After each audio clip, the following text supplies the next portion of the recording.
One of my church members, the girl is still in the choir. I use as an example. One day they came to me and said, the girl said, Papa, we are divorcing. I said, you are sick.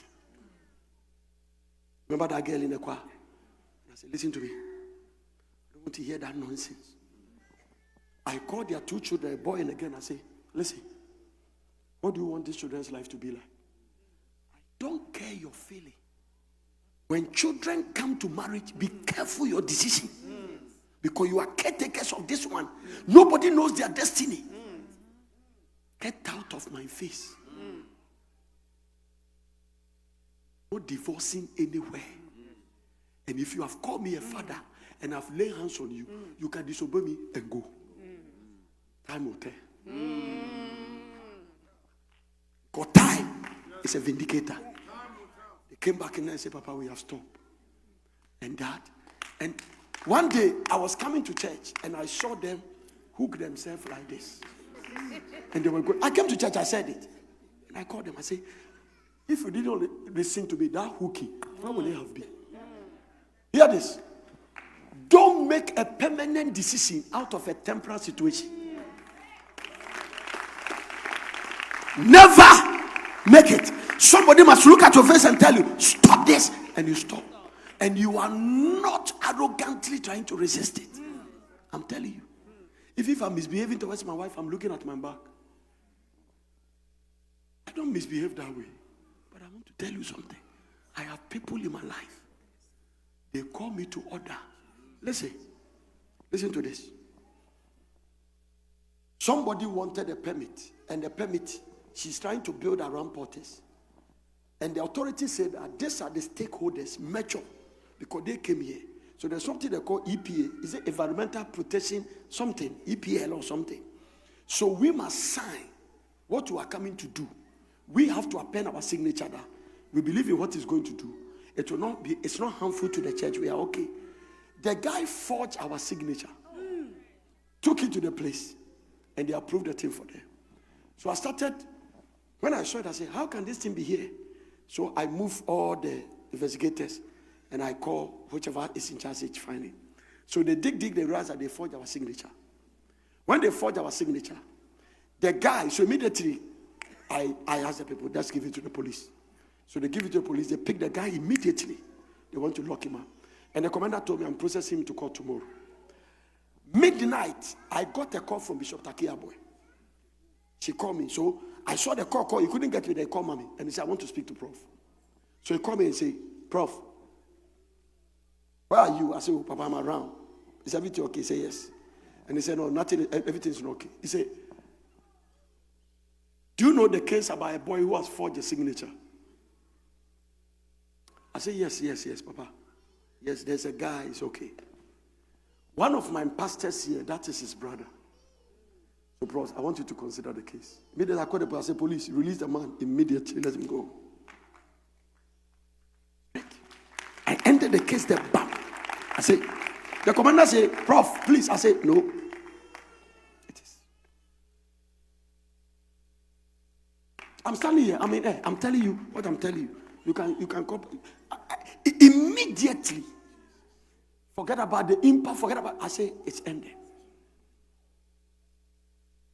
Somebody must be in your life that when the person speaks, it's not that, Bishop, I want to explain the thing to you. It's like the way they went about the thing is unnecessary. This is the price for friendship. This is the price for relationship. That's it.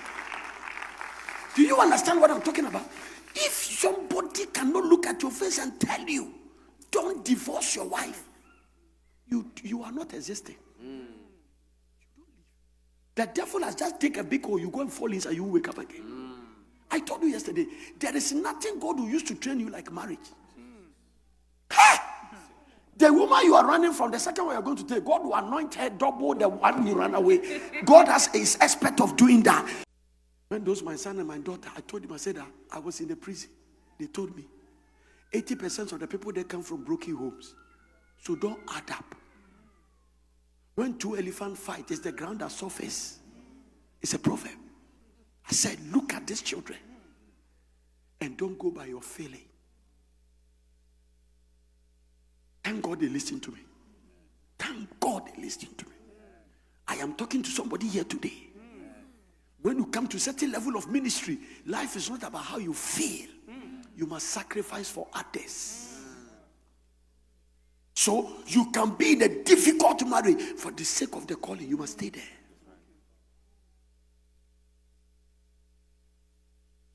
You can be in a marriage that you have every right to walk out. But it may be your acid test for where God wants to take you. And because of that, you stayed.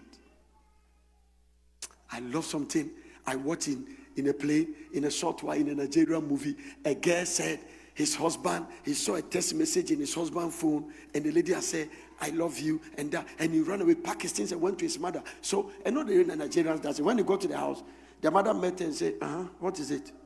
And he said, Mommy, it's enough. Mommy, I've had enough. Mommy, excuse me. I said, no, wait. You have come to my house. Stay here. I said, Mommy, won't you let me enter? I said, stay. Let's talk before you enter. Why are you holding your back? Where? Mommy, I won't marry again. I won't. Mommy, it's enough. What is enough? He said, Mommy, look. Can you imagine? Somebody has sent him a text message. And the person say he loves him. And the man says, so what? Somebody cannot love you.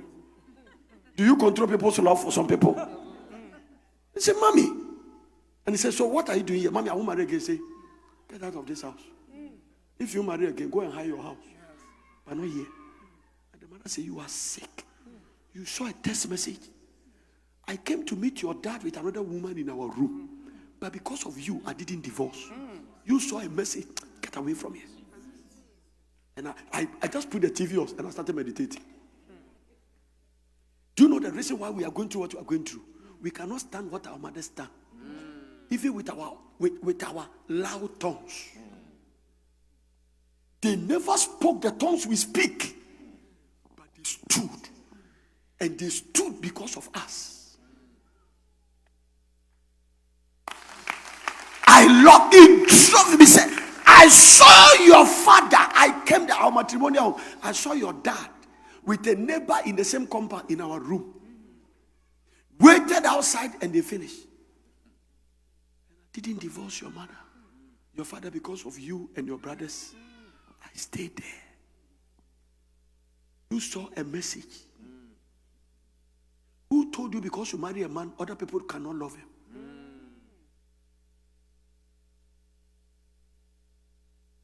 One day I was preaching in a church. A white lady came to me and said, wow, I like everything about the way you preach. The way I'm talking, you know this great country is coming from. But I'm just angry because when I saw the ring in your hand, I thought, I said, this guy will be like my beef. Me try. Me and Prophet Nana, am I a beef? Oh, bro, he told me and walk out. When I finished, the Lord told me, keep quiet and go. Go to your hotel and just come back and preach. You don't control anything. Some of you are married. People say are interested in you. You go to the office, they leave, and if you get opportunity, they will sleep with you. And they don't care. There are dogs around. I told people, I say, after you marry, you meet men that are more charismatic than your husband. After you marry, you meet women that are more beautiful than your wife. This is where the test comes from. When you get Obedidom blessing, how would your life be like? Obedidom was a gatekeeper, a porter in the church. Will you be blessed and still keep your position in the church?